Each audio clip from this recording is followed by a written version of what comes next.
পিতৃদেব ভব আচার্য দেবো অতিথি দেব। বাবা মা আচার্য এবং অতিথি এদেরকে আমাদের দেবতা জ্ঞানে পুজো করতে হবে। কিন্তু প্রশ্নটা যদি উল্টো করে দেওয়া হয়, আমাদের সন্তান তো দেবতা জ্ঞানে পুজো করবে না, আমরা কি দেবতা হয়ে উঠতে পেরেছি? আমাদের ভিক্ষার গল্প আপনাকে আমার বহু ক্লাসে বলেছি।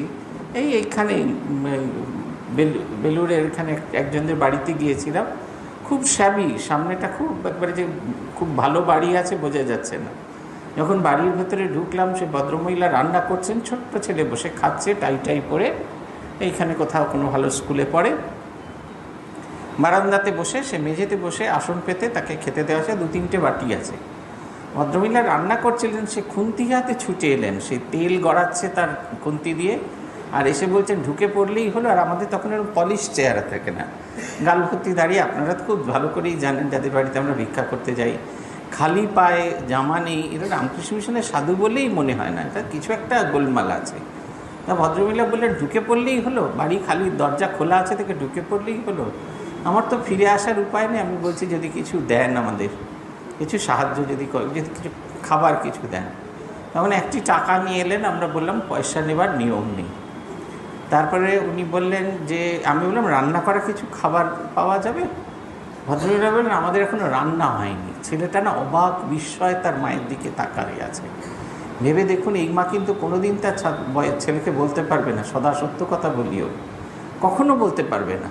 এই যে বলছি না, শুধুমাত্র মাতৃদেব ভব, পিতৃদেব ভব, আচার্য দেব ভব, অতিথি দেব ভব, তোমরা এদেরকে এইভাবে জ্ঞান করবে, এই দেবতা জ্ঞান করবে, এটা বললেই হবে না, আমাদেরও কিন্তু সেই পর্যায়ে উন্নীত হতে হবে। তারপরে তিনি খুব একবারে খেঁকিয়ে জিজ্ঞেস করলেন, ফল দিলে হবে? কারণ হ্যাঁ, ফল দিলেও হবে।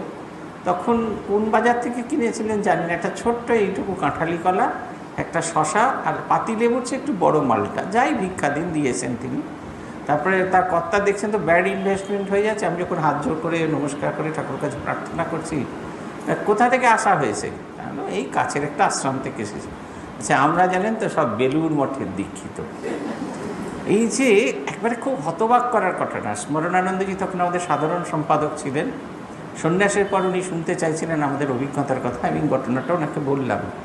উনি বললেন এইটা আমাদের সবার বোঝা দরকার যে রামকৃষ্ণ মঠ থেকে দীক্ষা বা মন্দিরে গেলেই হবে না। যদি আমাদের জীবনচর্যার ভেতরে সেটা না আসে, তাহলে কিন্তু কখনোই এটা কোনো কাজে লাগবে না। আমাদের পূজনীয় আত্মস্থানন্দজি বলতেন, অল্প বয়সী ছেলেদের যখন মন্ত্র দীক্ষা হতো, ওদের বলতেন যে সাধনা কি, কেমন করে সাধনা করতে হয়, মন্ত্র কি, সাধন অবস্থা কেমন, এসব সম্পর্কে তোমরা অবহিত হয়েছ। এবার এমন একটা জীবনযাপন করে দেখাও যাতে লোকে দূর থেকে তোমাকে বলে রামকৃষ্ণ, এ লোকটা রামকৃষ্ণ বিবেকানন্দ করে। শুধুমাত্র রামকৃষ্ণ সংঘের বিভিন্ন মন্দিরে যাতায়াত, প্রসাদ খাওয়া, অষ্টমী পুজোতে গিয়ে খিচুড়ি খাওয়া বা মন্ত্র পাওয়া, এটাই কিন্তু শেষ কথা নয়। যতক্ষণ না পর্যন্ত শ্রীরামকৃষ্ণের যে দিব্য ভাব সেটি আমাদের জীবনের ভেতরে না যায়, ততক্ষণ পর্যন্ত কিন্তু আমাদের এই জানাটা অসম্পূর্ণ।